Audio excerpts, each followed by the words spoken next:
I was the only maid his dog ever spared. The blood on his coat was still wet when Damian Costa walked into the laundry room and shut the door behind him without a single word. Let me be clear about something before this story goes any further. Titan had killed a man 3 months earlier. 2 professional handlers had quit that same week, and a third had walked off the property on crutches. The night I met him, I was crouched between 2 industrial washing machines in the basement of the Costa estate, and he was standing over me with a fresh wound down his shoulder and a low sound in his throat that I felt in my teeth before I heard it. I did not run. I could not run. My name is Rosalind Hayes, though everyone who ever loved me called me Rosie. 6 weeks earlier, I had been a licensed veterinary technician with a small apartment, a savings account, and a future I could measure in months. Now I was folding sheets at night for a man the authorities had failed to convict for separate times. I was about to do something in the next 10 minutes that would either save my life or end it before sunrise over the harbor. I lifted my hand slowly and made the sign for calm, palm down, low across my chest, the way I used to sign to frightened dogs at the county shelter before I lost the license that had been the only thing my mother ever framed. Titan tilted his head, not the flat hunting tilt of a dog about to lunge, but the listening tilt of an animal trying to hear better on one side. That was when I noticed the old scar behind his left ear, the pinched skin, the way he angled his good side toward me, the way I had angled mine at every teacher, every date, every judge who had ever questioned me. I have been deaf in my left ear since I was 9 years old, and for one strange moment in that basement, I understood that the most feared dog in the city and I were listening to the exact same silence. If you have ever met a creature the world had already decided to throw away, stay with me for the next few minutes. Tap that like button, and if you want to know how a bath in a basement laundry sink turned into the strangest promise anyone has ever made me, go ahead and subscribe. Because what happened after Damian Costa opened that door is not the story I ever thought I would be telling. And it is certainly not the story I ever thought would end the way it did. I did not know then that Titan had been rescued from an illegal fighting ring that Damian's men had shut down the previous winter. I only knew that he was bleeding, that the cut looked fresh and deep, and that no one else in that enormous house was coming down those stairs to help him. I stood up an inch at a time, keeping my good ear turned toward him. I pulled the metal laundry cart between us like a soft-wheeled wall. I reached behind me and turned on the deep utility sink, letting warm water run against the porcelain. I spoke to him in the low, even voice I used to use in the recovery ward, and I signed the word water again, palm cupped and brought to my mouth. Titan watched me. He did not growl a second time. When the tub was half full, I unclipped a folded cotton sheet from the drying rack, wet it in the sink, and laid it gently over his back like a blanket. He flinched once, then leaned into the warmth like a child. That was when the wound on his shoulder began to bleed more freely, and I understood that whatever had cut him had gone deeper than fur and deeper than muscle. I climbed into that sink with him. I know exactly how it sounds when I say it out loud. A grown woman in laundry boots stepping into an industrial tub with over 100 pounds of scarred muscle and a bite record that made grown men cross themselves. I rinsed him slowly, keeping one hand always on his chest so he could feel me breathing beside him. I found 3 older wounds beneath the new one. I found a mark inside his ear that had been scraped over, but not deep enough to erase.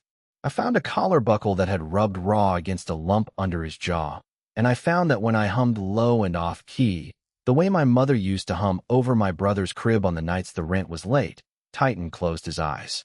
That was the exact moment the laundry room door opened behind me. I did not hear it. I felt it, a shift in the air, the way sound moves differently when a large man steps into a small room. I turned with wet hands, soap on my forearms, and a dog's blood drying on my sleeves, and I looked up at Damian Costa for the first time in my life. He was taller than I expected and quieter than I expected. He wore a dark wool coat, unbuttoned, with harbor rain still shining in his black hair. 2 men in dark suits stood behind him in the corridor, but he raised one hand without turning, and they stepped back into the shadows. He closed the door himself. He looked at the dog. He looked at me. Then he said, in a voice so low I nearly missed it with my one good ear, "You are mine." I want to explain what that sentence meant, because I did not understand it either, not at first, and I do not want you to hear it the way I first heard it. In Damian Costa's world, that phrase was not romance. Not in that moment and not in that room. It meant, plainly, you belong to this house now. It meant, you have seen something that leaves through no door. It meant that the woman folding sheets in the basement had just placed her bare hands on the throat of the only living creature he had ever failed to reach, and she had lived, and therefore she could not simply walk out into the harbor rain and vanish back into the city like a stranger. He said it the way a judge reads a verdict. Then he crossed the tile floor, knelt beside the sink in his good coat, and looked at Titan's shoulder without touching him. "Who cut him?" he asked. I told him I did not know. I told him the wound looked about 6 hours old, no more.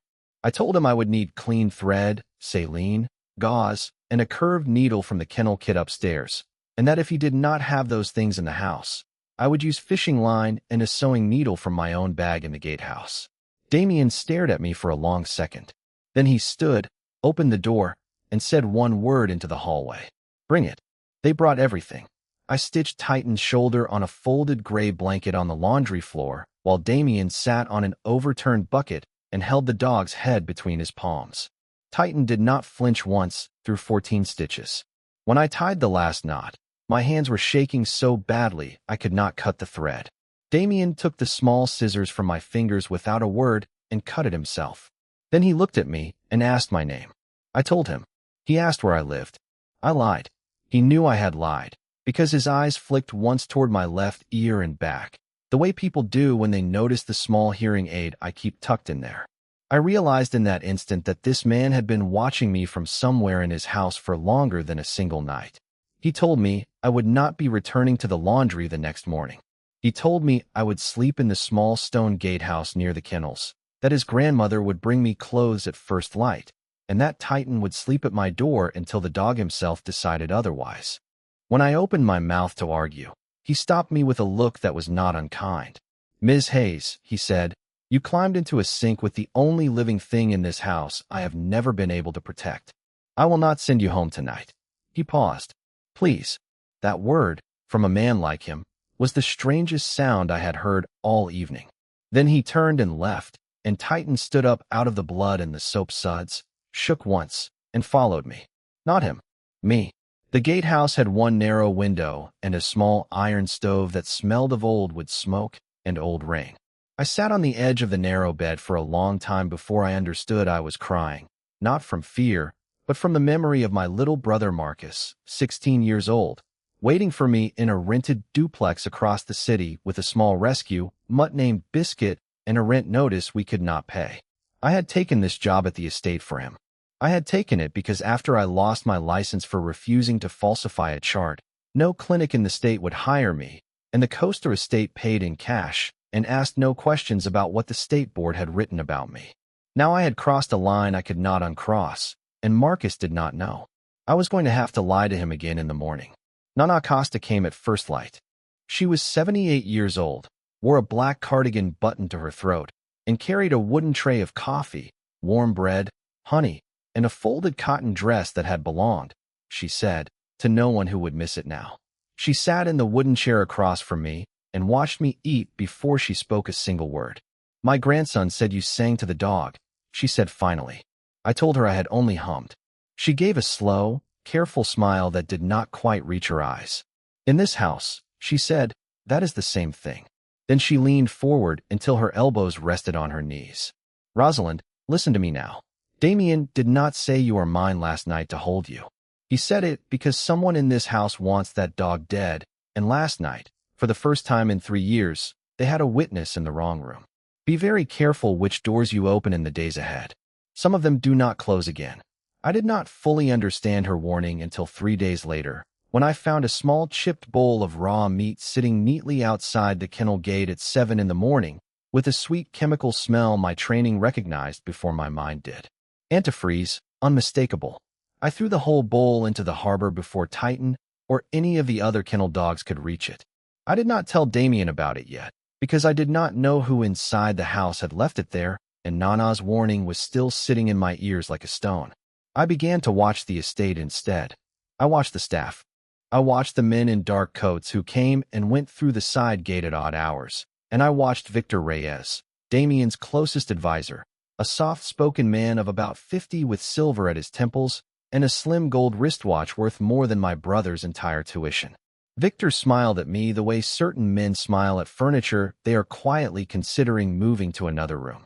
He always stood on Titan's blind left side when he entered a room the dog was in, and Titan, for reasons I could not yet name, refused to eat anything at all when Victor Reyes was on the property, even food I had prepared myself in front of him. Meanwhile, Damian and I began slowly to speak. Not much at first. He would appear at the low fence outside the gatehouse in the evening, after the household had gone quiet and the outdoor lamps had come on along the drive. He would stand there in shirt sleeves while Titan wound in slow circles around my legs. He asked me questions no employer had ever asked me in my life. What my mother had done for a living, whether I had taught myself the sign language I used with dogs, or whether someone had taught me. Why I had refused to falsify a chart for a wealthy client at my old clinic, when I knew perfectly well that refusing would cost me my license and my apartment and my mother's pride. I answered him honestly every time, because he was the kind of man who noticed a lie the way other people notice a wrong note in a piece of familiar music. One cold evening, when I asked him a question in return, he answered too. He told me about his wife, who had died 3 years earlier of an illness that no amount of family money could buy off or slow down. He told me that Titan had been the last living thing she had brought home to the estate from a fighting ring she had insisted on visiting the week before her diagnosis, and that when she died in the upstairs bedroom that April, the dog had stopped eating for 11 days straight and had lain across her closed door until Damian physically lifted him off the floor. "He is not dangerous," Damian said quietly, watching Titan lean the full weight of his shoulder against my hip. "He is grieving. There is a difference between the two. Most people in my world do not know it." I told him I did. And I told him, for the first time since coming to the estate, about my brother Marcus. I told him about the night our mother died in a hospital hallway waiting for a bed, and about how Marcus had slept on the floor beside her gurney with Biscuit tucked inside his jacket because no one had the heart to send a 9-year-old boy home alone. Damian listened without moving. When I finished, he said only one sentence. "He will never sleep on another floor while I am alive." I did not know how to answer that, so I did not try. I only nodded once, and Titan pressed his nose against the back of my hand as if he had been the one to make the promise. 2 full weeks passed after that conversation. Titan's shoulder healed clean and pink under my hands. He followed me from the gatehouse to the kennels to the back kitchens and home again. The staff, who had once stepped sideways when he passed in the corridors, began nodding at me the way they nodded at Nana. Delia Marsh did not nod. Delia was the heiress Damian's family had chosen for him 3 years earlier, a woman with pale blonde hair, ice-pale eyes, and a laugh she rationed like expensive perfume. She arrived one Thursday afternoon for a charity luncheon in the garden and found me on a stone bench near the roses, repairing a leather leash with a curved needle. She looked at Titan lying at my feet. She looked at me on the bench. "How very charming," she said, loudly enough for the gardeners across the lawn to hear her clearly. "The laundress has adopted the animal." Titan, who had never in his life responded to a stranger's voice at all, stood up, walked slowly between the two of us, and sat on my foot. Delia's careful smile thinned. She did not speak to me again for the rest of that afternoon. That same evening, a tall bouquet of white lilies arrived at the gatehouse door with a small card tucked into the ribbon that read only, "Enjoy him while you still can." I stopped sleeping deeply after that. I began keeping a notebook under the mattress. I wrote down every delivery to the house, every visitor, every phone call I could not place.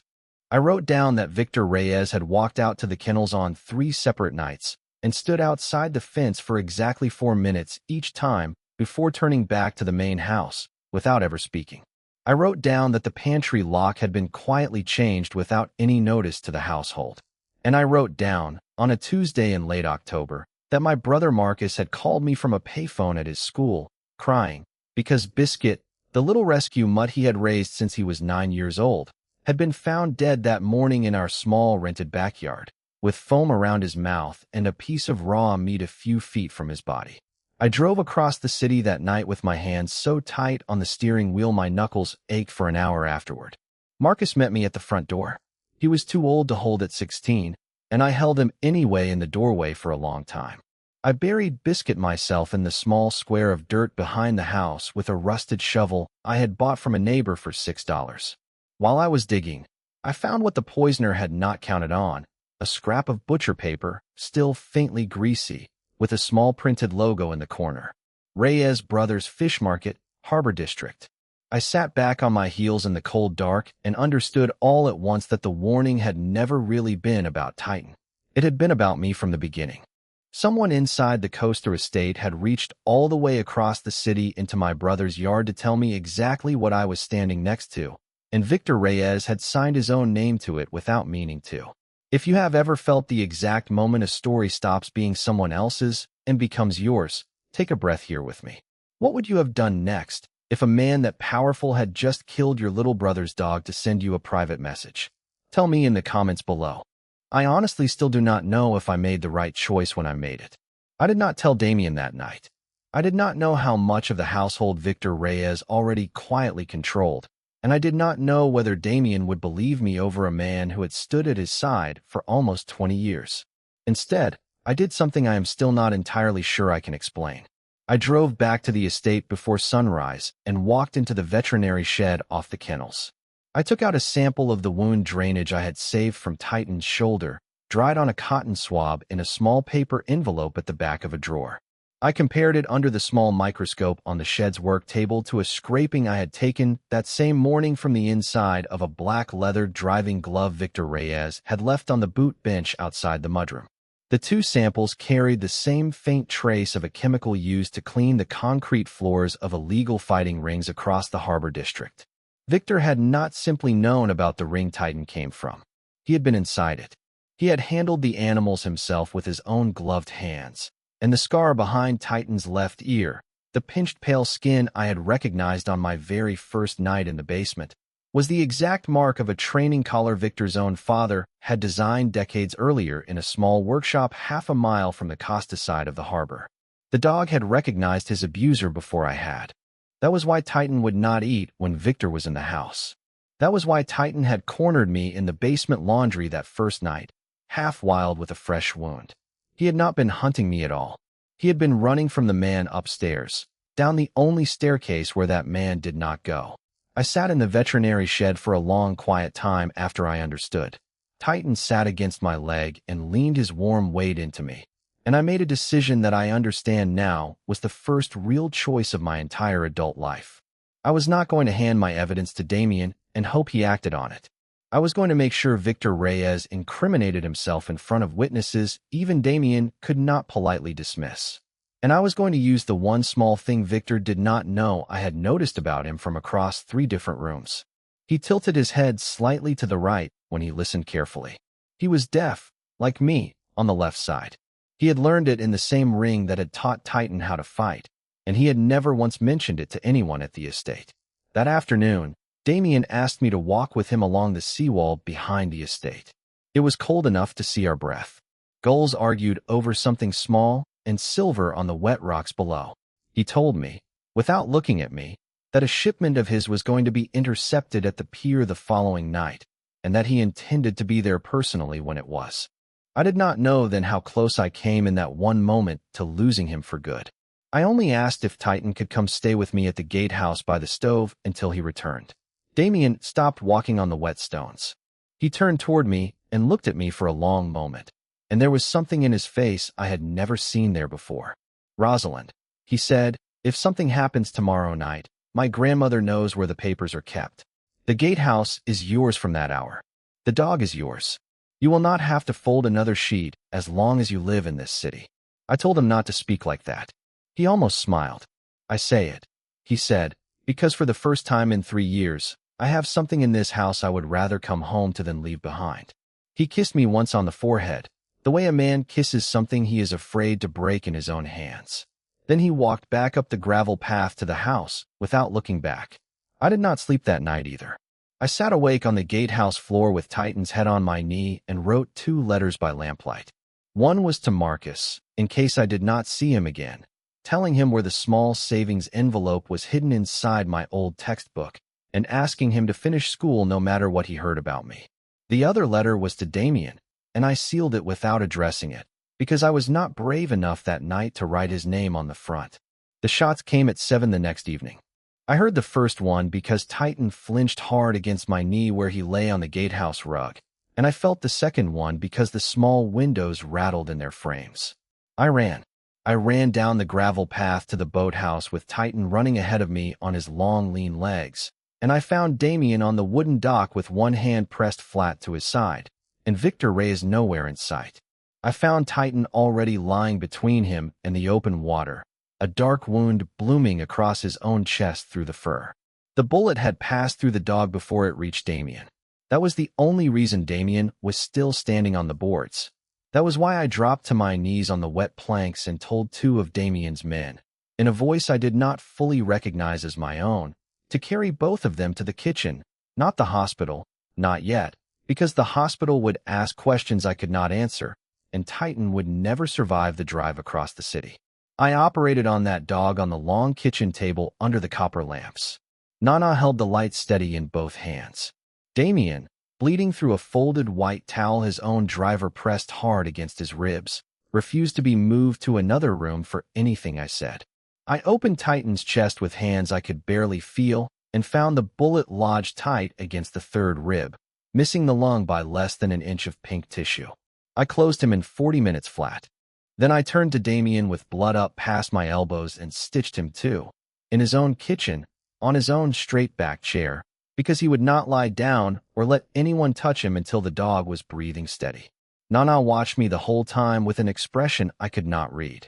When it was finally over, and both of them were sleeping in the same downstairs sitting room, with Titan wrapped in a wool blanket at the foot of the couch where Damian lay, Nana touched my wrist very lightly and said, Now you tell him everything. I told him at dawn over cold coffee neither of us drank. I laid out the notebook, the butcher paper, the swab, the glove scraping, the pattern of Victor's silent night visits to the kennel, all of it. Damian listened without interrupting once. When I finished, he was quiet for a full minute. Then he said very softly, in a voice I had never heard him use, he was at my wedding.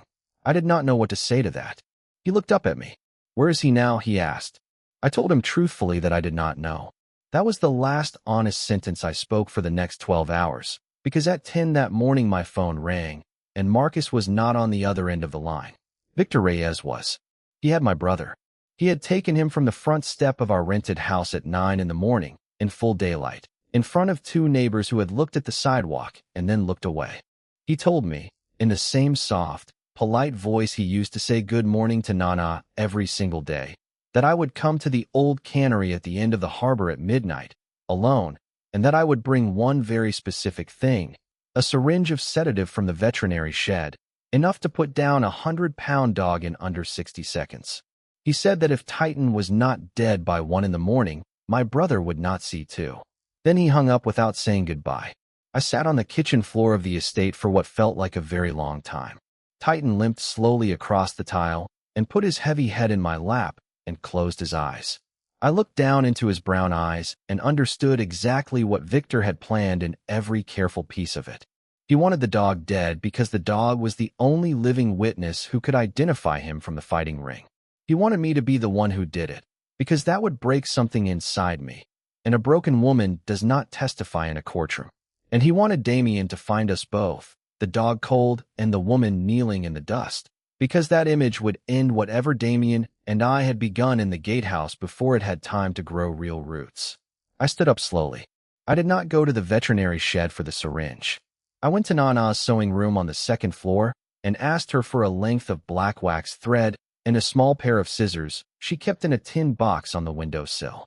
I went back to Titan on the sitting room rug, knelt beside him, and whispered to him the way I had whispered on our first night. I sewed a folded slip of paper into the underside of his old leather collar where the seam had worn loose against the buckle.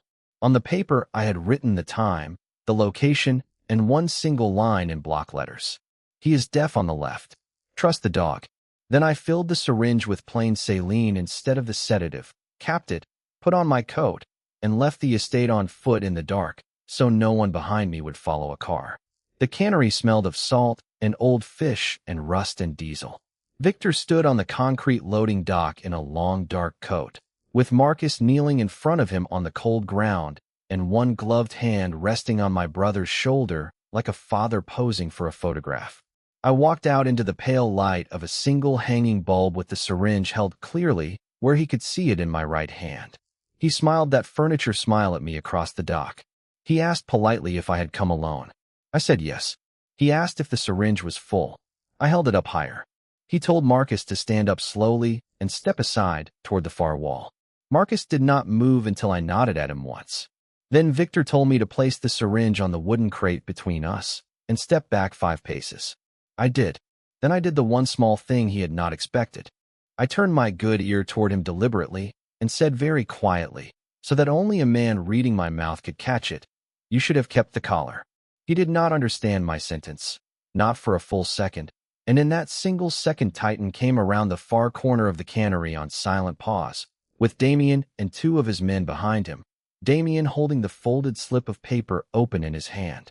Victor's left side, his deaf side, had been turned toward that exact corner the entire time we had been talking. Titan did not bark. He never had barked in his life.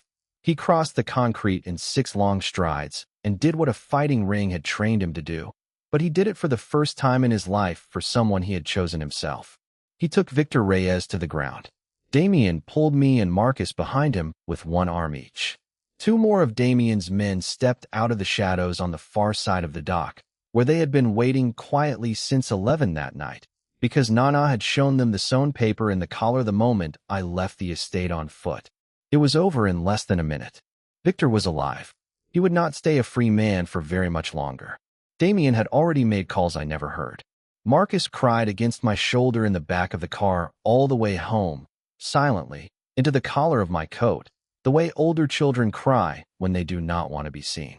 Titan bled again from his stitches on the seat beside us, and I held pressure against his ribs with one bare hand and my brother against my chest with the other.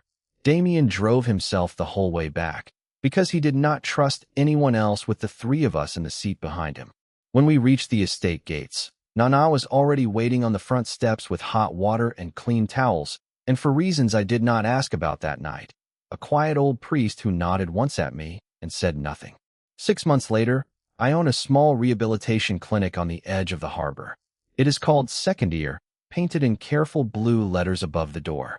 It takes in dogs no other clinic in the city will accept, dogs from fighting rings and county shelters, and homes that broke them in ways that do not show on x-rays. It is funded quietly by a man whose name does not appear on any of the paperwork. Marcus lives with me in the small apartment above the clinic. He is applying to college next spring. He wants to be a veterinarian. He tells everyone at his new school that his older sister once stitched a dangerous man and his dog on the same kitchen table on the same night, and no one at the school believes him, which is exactly how the 3 of us like it. Titan sleeps at the foot of my bed now. His shoulder scar has faded to a thin white line under the fur, and the small mark behind his ear from the fighting ring has been covered by a new tattoo of my own design, a curved wave, because he is a harbor dog now, and the ring does not own him anymore and never will again. Damian comes to the clinic in the evenings when the last light is on the water. He knocks on the door every single time, even when the door is already open. He learned that habit in the first week at the gatehouse, and he has never forgotten it once in the months since. If you have stayed with me all the way to this quiet harbor evening, please do one last thing for the woman I used to be. Give this story a like right now. And if Titan reminded you of a dog or a person the world once tried to throw away, tell me their name in the comments below and hit subscribe so I can tell you about the next dog that walks through my clinic door. Last Sunday, on the first warm morning of true spring, Damian took me and Marcus and Titan out on a small white boat he had bought and refused to name until I saw it myself from the end of the dock. Marcus ran his hand along the fresh paint before he read the letters. Painted along the stern in careful black lettering was one single word, Titan. Marcus laughed out loud for the first time in almost a month. Out in the middle of the harbor, with the city small and gray behind us, and the gulls arguing over nothing above the wake, Damian turned to me on the narrow bench. He did not kneel. He would not have known how. He simply looked at me the way he had looked at me on the night in the laundry room, and he said, in that same low voice, "You are mine." Then he paused for a long moment, and for the first time in all the months I had known him, he He seemed genuinely uncertain of what came next. If you will have me, he added. I want to tell you I answered right away. I did not. I looked at Titan, asleep in the pale sun on the wooden deck with his good ear turned up toward my voice. I looked at Marcus at the front of the boat, pretending not to watch us and watching us anyway. I thought, in that long, strange quiet, about the tired woman who had climbed into a laundry sink with a bleeding dog because she had nothing left in the world to lose. I thought about how strange it truly was that the most feared man in the entire city had waited all these months for that woman to say yes on her own terms and not on his. I said yes. Titan opened both eyes and thumped his tail once against the deck boards, which in our small harbor family has always counted as a vote. My name is Rosalind Hayes. I bathed a wounded pit bull in a basement laundry sink on a Tuesday night in September. I never expected the man in the doorway to say the two words he said. I never expected, months later, to say them back to him in the middle of the harbor. And I never, ever expected the dog on the floor between us to be the one who chose us both first.